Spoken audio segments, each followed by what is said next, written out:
That's all good. And then... Okay, yeah, that's 1 into 2.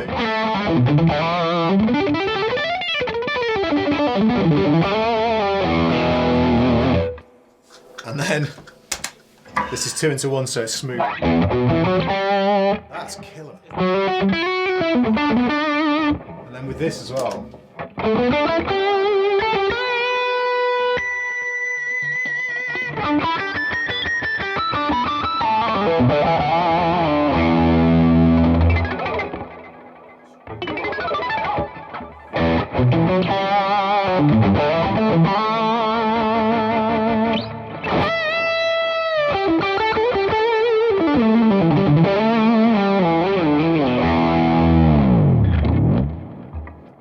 Nuts.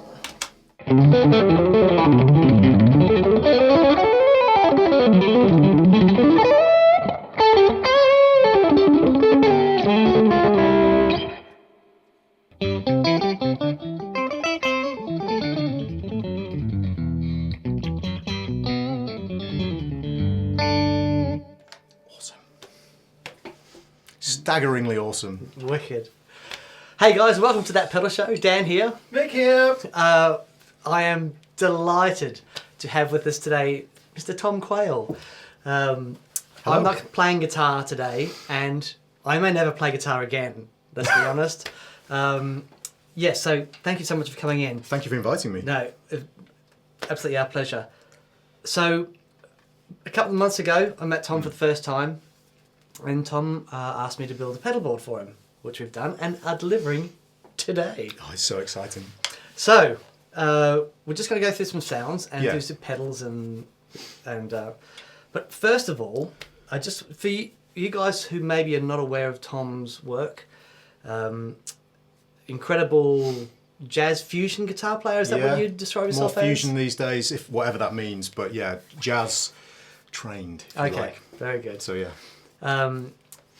Pretty unique style and just jaw-dropping, inspiring, humbling, all that stuff. Absolutely amazing. Thank you.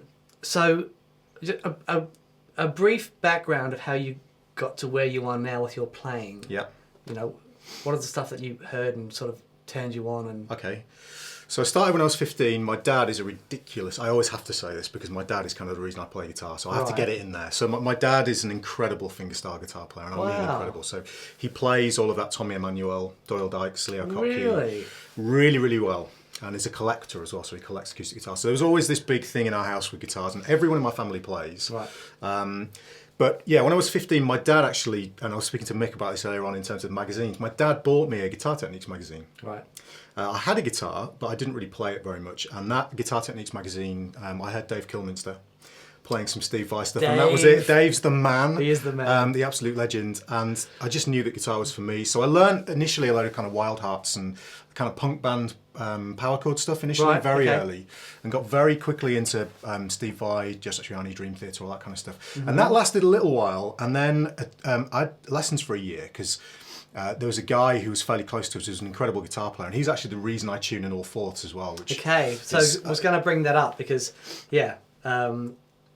where we tune in fourths up to the B string, and then major third and then a fourth, you go fourths all the way. So we have C and F on the top two strings. Yeah. So the simplest way of thinking is it's all the fifth fret all the way down, basically, when you tune. Okay. And so how did you get there? Yeah, so this teacher, Graham Young was his name. He's a great guitar player from Leeds. I had lessons with him for about a year, and he tuned this way. And the lame part of the story is I kind of hero worshipped him for a while. Okay. And that's why I changed the tuning. Okay. So it was nothing to do with thinking through kind of the logical nature of the tuning being symmetrical and all that business. Right. So yeah, I had lessons with him for a while, and then he got me into guys like Scott Henderson, Alan Holdsworth, Jean-Luc Ponty, all of the kind of that kind of access route to kind of jazz and fusion. Nice. And after that, I decided I wanted to do a jazz degree. Just flippantly turned around to my parents one day and went, don't want to do biology anymore. I'm going to do jazz, which went down like a lead balloon. But managed to convince them, because my parents are very musical and they understood it was something I wanted to do. Did a jazz degree at Leeds College of Music. That was a 3-year degree. And then became a jobless bum of a jazz musician for a few years. Had, gigged a little bit and couldn't afford my phone bill, so on and so forth. So discovered the internet for, you know, promotion for guitar players and started doing a YouTube channel and actually uploaded some videos to MySpace, and then it kind of took off from there. I must say, for all the guys, all of our subscribers, you need to go to Tom's channel and subscribe. It's extraordinary, and the sort of the knowledge that you gifting is amazing. Thanks. So YouTube is obviously very good for you. YouTube has been the thing for me, really. Right. And for a lot of other guitar players who've kind of done this, like you guys are doing now, using YouTube to kind of get your, it sounds very kind of Zen-like, but your message out there. It's not, you know what I mean? So it's, you know, I've used it for, I didn't really think of it as promotion, but just getting videos online, and people started watching them, so you upload more and more. And then you find that people from various parts of the world are sending you messages, and you think, my word, why are people from Singapore watching me play guitar or whatever? So that was quite interesting. And then entered Guitar Idol, right? Which is the kind of the equivalent of what used to be Guitarist of the Year, which I think ran a few years ago again, but hasn't run since, and you know, hopefully it'll return. But did that and got into the live finals and didn't win, but it didn't seem to matter. Sure. Started working for Lick Library and doing my own tuition material, and people started asking me to do things, so like, you know, demo products or do masterclasses, and I ended up finding myself flying to the States and all over various parts of Europe, teaching and playing, and my life changed quite dramatically, because I was teaching for Yamaha at the time, and then I just stopped doing that, and now just play guitar for a living, which is... It's the dream. It's YouTube. I blame YouTube. Wicked. Yeah. Okay, so let's have a look at some sounds. Sure. Let's got a basic clean sound, which we have set up under here for preset 1.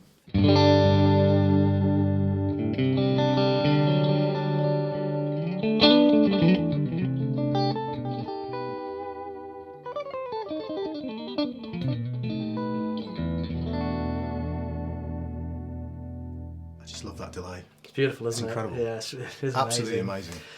So yeah, it's just a touch of the digital tape emulation. We're using two amps today. We're using the Hamster and the Laser J. I think last time we came over, we plugged into the J and it was like awesome. So got those two going today. Yep. It sounds mega. Yeah, so there's a little bit of the clean sound, and then we have the clean sound with a bit of reverb as well. So that's the Big Sky.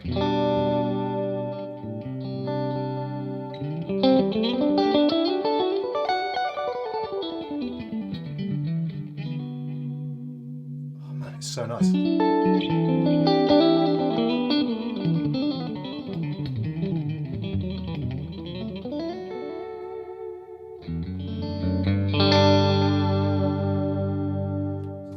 Balance it up a little bit more, I think. Just try that. I've got a question. Mick has a question. I've got a question. Mick's got a question. Uh-oh. You just played something there, and you were hybrid picking almost as if there was a delay. So you played the first note and then you hybrid picked, and it sounded like there was a short delay. Oh. It was very cool. All right. I don't know what I did. Was it one of the faster lines? Yeah, yeah. I'm not sure what I did, but it was kind of a da da da da da da da da da, and it was almost like the hybrid pick was almost like a fake delay. Oh, as if you had like an eighth note delay, Yeah, like a dotted eighth note kind of thing. It was very cool. Right. I don't know what it was. I'll never be able to replicate that coolness again. But we have it on film. We'll bring it. We can figure it out later. Yeah, absolutely. Fantastic. Oh my word.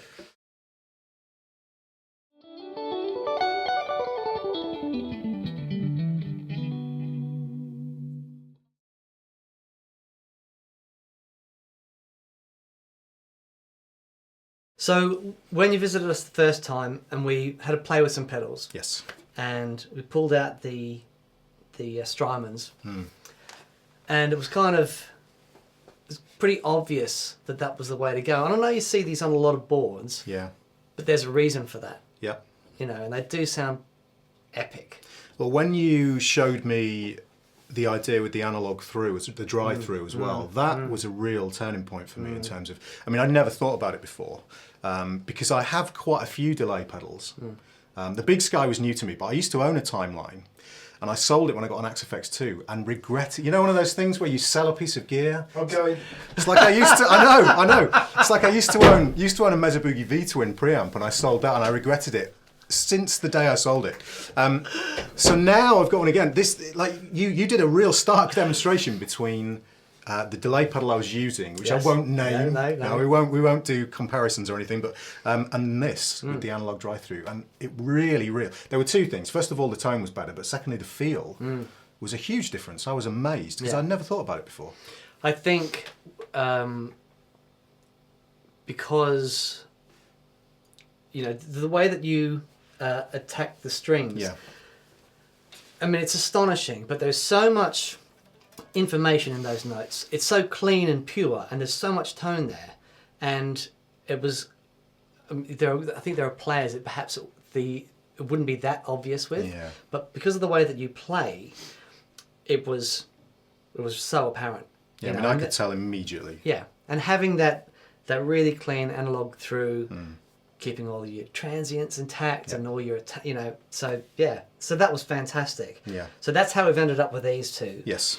I mean, initially I wasn't sure about the Big Sky, but as soon as you showed me, it was like I sold immediately. Yeah. Just the sounds on board are just incredible. Well, this is, when I first got it, I thought, I don't need all those reverbs. It's not about needing. No, exactly. But then you start playing it, and it is inspiring. It is. I mean, that's how I described it to you earlier on. The tone is not just amazing, it's inspiring, and it makes you play better. So that's really what I'm after, and that's really kind of achieved it for me. So that's why the grin is, I'm struggling to wear off the grin, it's just incredible. So fantastic. Okay, so we get to the Dual Fusion. Now this is your signature overdrive pedal. Yes, with Wampler. Now, so the idea behind this is I was using two of their pedals. I was using the Euphoria, which was called the Ecstasy. Love the Euphoria. It's what amazing. A killing pedal. So that was good. my favourite drive pedal at the time. And then I had a Paisley drive as well, the Brad Paisley signature one. Yeah. And what I would do is I would stack them so the Euphoria would go into the Paisley. But of course, because they were separate pedals, you could switch them round as you desired. So on a whim, if you decided you wanted the Paisley to go into the Euphoria, you could do that. Jason approached me, Jason Wilding, who we all know and love, from Wampler, and asked me a question that I don't know what he thought the answer was going to be, but he said, would you like us to make your signature pedal? And I obviously bit his hand off immediately. Of course. And so they basically put those two pedals into one unit, but they've been revoiced slightly. Okay. Because when they stacked, they could get a little bit muddy in the bottom end. Right. So when you were playing down this region, or that kind of, there's a weird region here that can sometimes get a bit sort of fuzzy when you play. I don't know what it is about this part of the guitar. There's no money up there. No, there's never any. Well, just, no. And I play most of the time up there as well. They revoiced them slightly so they would stack together better. And then the idea is you got 2 ins and 2 outs, because I was using a switching system, a loop-based switching system, which is why the G2 is so cool for me. So you can basically now run them as individual pedals, or you can stack 1 into 2 or 2 into 1. And the genius of what you've done now is that you can actually, per preset, switch them round, which I couldn't do before. Right. So that's even cooler. So I think and it's an amazing sound. Let's have a listen to that. I think. Yeah. So this is the. That's channel 1 Right. that we've got here. Okay. Yes, it is channel 1. Okay. So. Which is kind of the Euphoria kind of side. So you get this real nice amp-like.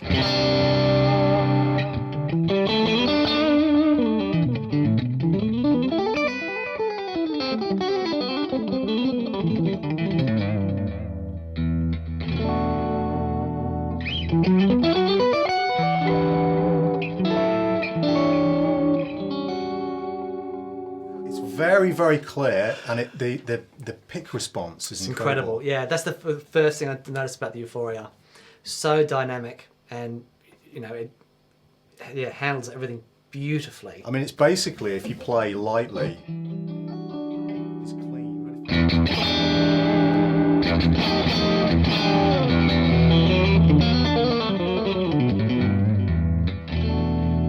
It's great for my style because it's compressed just enough that when you do the legato thing, it feels easy to play. Right. But there's not masses and masses of overdrive. I get a bit freaked out when there's too much. It's like too hard to control stuff. So that works really well for me. And there's a couple of voicing switches on there that you can use to kind of, change the sound, the mid-range really, and the compression. So I absolutely love that. And then the other side, I think we've also got them stacked together as well. Because I tend to use channel 1 on its own and then stack them when I want higher gain sounds. Okay. So I don't use channel 2 on its own as much. It sounds great, but I tend to stack them together. So I think we've got channel 1 into 2, which is here, which is super high gain.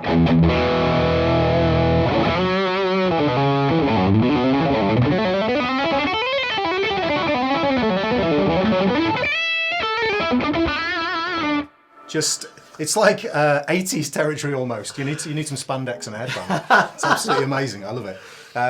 But because of what you've done with the G2, and this is what one of the things that really attracted me to it, when you did the update, and you can now switch the order of particular loops, you can go 2 into 1, which I've never been able to do before without physically rewiring it or changing the order of the loops. So I'd have to pull the cables out, and do put the loops in the opposite way around. So now I think it's preset 5, isn't it? Is now 2 into 1.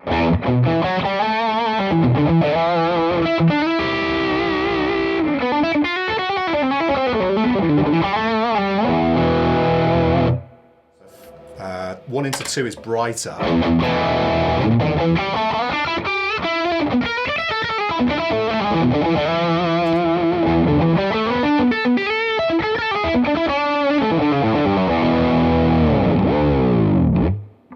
Pure filth. Awesome. And there's it compresses differently. It's a bit thicker. Yeah. The 2 into 1. Yeah, the feel is slightly different as well. And then I think you'd set up the delay in stomp box mode on number 9. Was it number 9? Number 9. Yeah.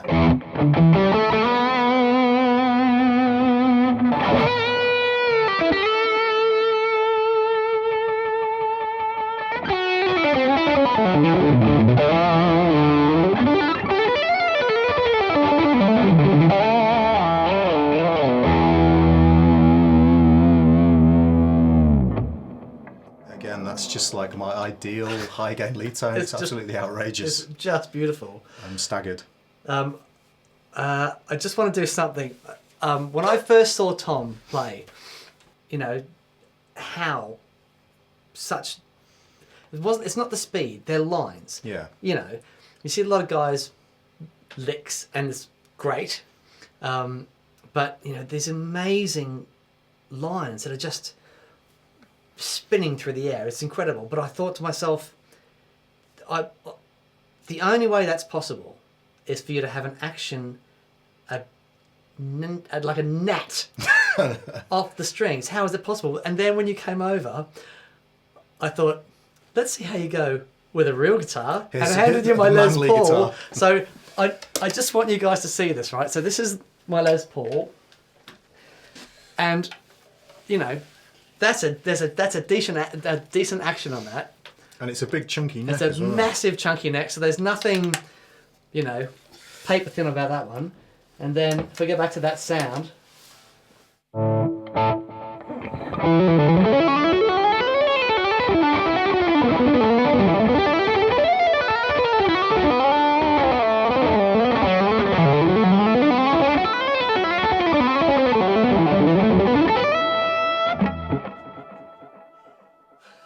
This guitar is ridiculous, actually. I might be taking this with me as well. Although you'd never sell this one, but it's just incredible. Yeah, it's beautiful. But okay, and clean tone. It's the clean tone.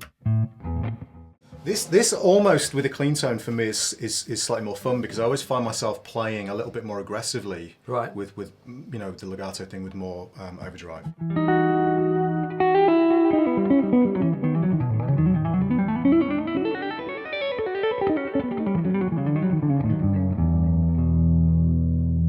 Nicer example. Amazing. If I concentrate.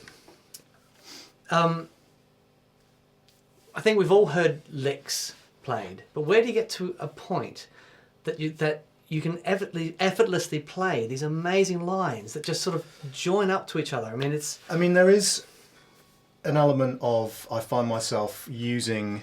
Not consciously deciding to use particular pathways, right, if you like, but there's an inevitable amount of muscle memory that comes into it because there can't not be, because when you're playing lines that quickly, it will happen that way.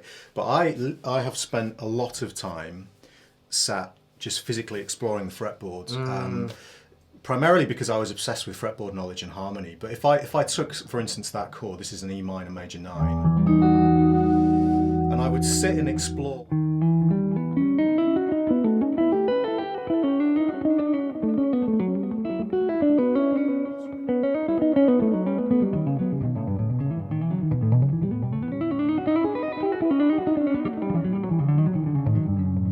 Do it much slower than that, so that by the time if you do that for 6 months, then you have a lot of pathways that you've built. So it would be 10 times slower than that. Right. But the process would allow you to build multiple pathways through the same scale that are not necessarily things that you can actually change direction at will, as opposed to always having a line which is the same, or a set line that you bring out as a lick, if you like. So if you analysed enough of them, you would find they repeated a lot. Right. But there's enough of them that I can combine them in ways that I'm able to make choices on the fly. Right. And that's the idea.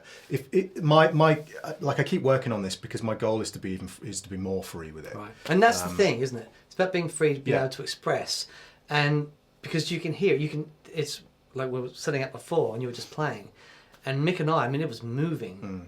It was honestly, it's awesome. I don't know, went off on a tangent there, but you can't have Tom Quayle sat here and just sort of not dig deep into this stuff. It's amazing.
Okay, so right. Okay, what else have we got? We've got the. So this is So this was channel 1 of the Dual Fusion, and I think we'd set up in Stompbox mode so you could turn the Tumnus. That's correct. To boost the front end of it, and this also had like a spanky plate. A plate so that functions almost like a slapback delay, but it's a reverb.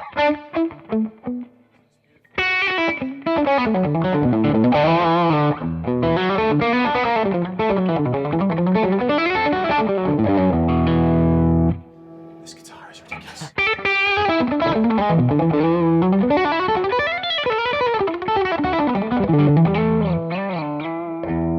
And then I can't remember which did we set up. Was it 11? I think it was 11.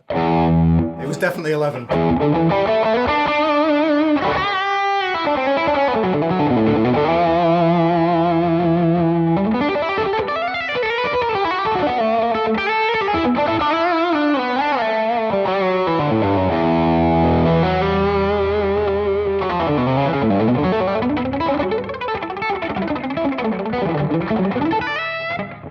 The thing with that, it works great with that percussive sound. Yeah, right. It's just there's something sat behind the note that makes it pop out nicely, so that's really, really, really cool.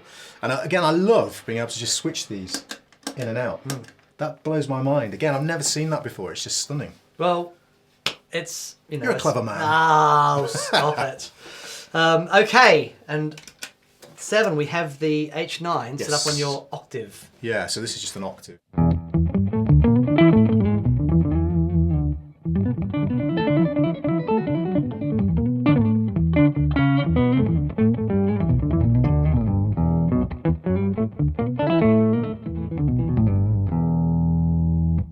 So clean. I've never had a pedal board that's this quiet. Well, thank you. I mean, that's that's the whole goal. I think, like, when I first started getting into the pedal thing, it was getting things out that weren't necessary, and sort of the G2 really is the culmination of all that stuff. Because now there is literally nothing else in your signal path. You are plugged into the H9 Right. straight to the amplifiers. Yeah, no, it's amazing. And also having the dual outs as well, just, running 2 amplifiers with no issues at all in terms of noise and humming, just phenomenal. So I'm totally and utterly blown away. Ah, dude. Really, really just staggered. I think it's absolutely fantastic. I can't wait to use it. Awesome. And so you're off to the Guitar Summit, is that right? I'm going to the Guitar Summit in May. Right. That's in North Carolina. And on Monday, I'm leaving the house at 4:30 to go to Manchester Airport and fly to Poland for a clinic tour for Laney. Oh, wicked. So that's going to be the first use in 2 days' time. Okay. Really, really exciting. Fantastic. So yes. Brilliant. Okay, so the other thing that you brought in that I hadn't seen before is the Sonuus. I'm assuming you just pronounce it volume. Yep, exactly. Right? Yeah, Right, there volume. we go. Fascinating piece of technology. Yeah. Yeah, the guy who runs the company, James, is based up in Scotland. Right. And I think he's a physicist. Okay. He's a very, very, very clever man. Very, very clever. And his idea with this was to have a really transparent volume pedal that does way more than a volume pedal. Right. So it's got, there's a gate, a compressor, an LFO in there, and then it does standard volume pedal stuff, and there's a limiter as well. So it's basically everything you would require with volume. Wow. And you can store presets on there. It's all MIDI'd up because you've very cleverly got it MIDI'd up for me. So it's Plug the cable in. select presets on it using obviously the G2. But what's cool about it is it functions as a volume pedal in just its standard kind of operation. So obviously if I was just to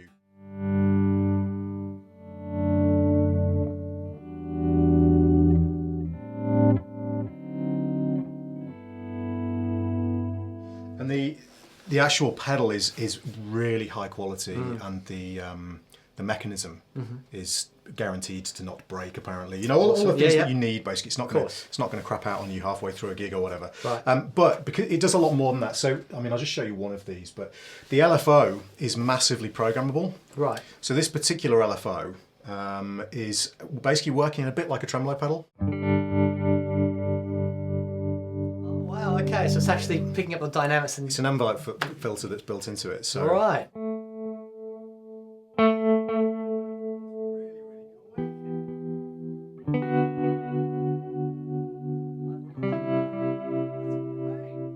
as I say, it's a very, very clever guy. They make MIDI products as well, where you just plug a cable into an audio interface and it does monophonic MIDI conversion just really quickly. Wow. So you can do, just this tiny unit. It's about £60. I shall have to get his number. It's very, very cool. That's awesome. I shall hook you up. So yeah, we got the Sonuus Volume. They also do a thing called the Wahoo, which is super cool, but I don't use wah sounds, so never been a wah guy. And Can you get wah sounds out of this though? No, I don't think so, because there's no EQ on there as such. So it's got the LFO for volume. It does all volume things, but you can't, there's no EQ sweeps or anything on there. Okay, got it. Okay. There's no filter, yeah. Perfect, that would be the word. Right. And then the other two things on here, which are kind of essential for me as well, is the Ego Compressor, the Wampler Ego Compressor. Yeah. So talk us through the Ego Compressor, because it's basically it's an industry standard compressor now. You see them on just so many boards, and they're fantastic. But you've been using one for forever? Yeah, since so I got the Euphoria and the Paisley Drive, and then I had to check out the rest of the range. Of course. So I think the next one I got was an Ego Compressor and the blend control. It was the first one I'd ever seen with the blend control. There are other ones with blend controls on the market, but this one I just love the way it sounds and the way it feels. And it's nice and compact. It's really well made, and having that blend control in there means you can have a lot of compression, but then dial it out so that you still get the effect of it, the feel of it, but you're not squashing the note when you get that pumping effect. If we go back to your signature instrument, just so that don't forget it's tuned in fourths. I corrupted your guitar. No, next time I pick it up and it'll start crying. So. Oh, I need to select a different preset, don't I? So if we go back to the clean sound here, and then we kick the compressor in, I just want people to hear how clean and how it's so transparent. We got it set up with a slight boost on it as well. Okay.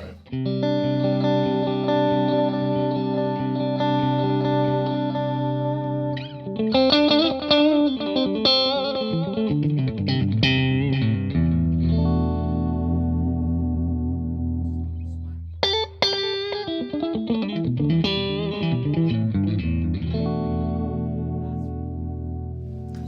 It's gorgeous and it feels great, but it's not overbearing. It doesn't squash the top of the note. Because also, again, like it's got a nice range of attack on it. So if you dial the attack in right, you can still get the attack of your note, which is good because although I do play legato, I do pull and pop notes out as well, and if they're squashed too much, you would think it would be great for legato to have lots of compression and really kind of squash the dynamics, but it's nice to be able to have smoothness but also be able to pull a note out and make it loud when you need to, and that blend control along with the attack allows you to do that, and like you say, it's nice and transparent and it doesn't kind of destroy your tone basically. So really impressive. And then the Latitude as well, this actually I think is probably the smoothest sounding tremolo pedal I've ever played. It just is a beautiful sound, but it can do that kind of choppy thing as well. But what have I got it set up for? So we've got a sine wave, and you've got I mean, I love the font as well. Jason's done a really good job. Isn't it? It just looks cool as well. Very good job. But you've got speed, the space, depth, level, and attack. And if you play with these controls, what did we set it to? Was it? Let's take that one out as well. Sorry, I've got that on stop. Oh yeah, of course. Now I'm getting confused. So if we take this one out, and then go back to that one.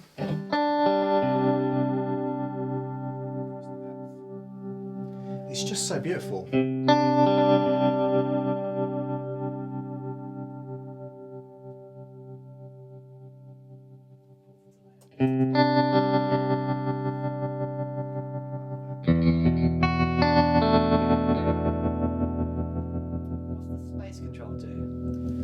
Space control changes the. It's easier to hear it. So.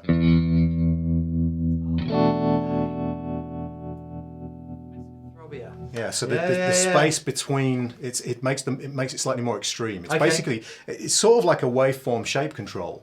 So you can mix sort of some of the effect of a square wave in there. For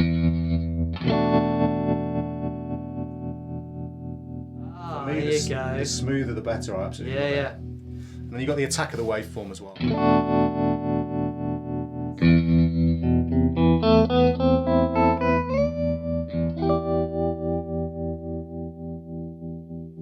So there you can hear the attack dialed up.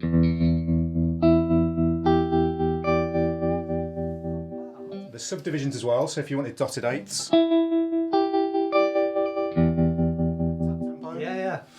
And then you can also change the waveform. So if you want that kind of hard square wave.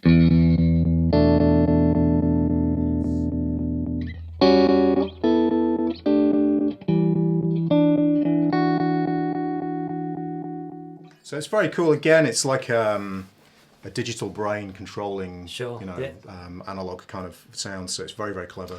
Yeah, I mean, Brian is a genius. He does fantastic work. He really is. And but that's I hadn't played with Latitude before. And well, you two combined is like, the world stops turning on its axis. It's just ridiculous.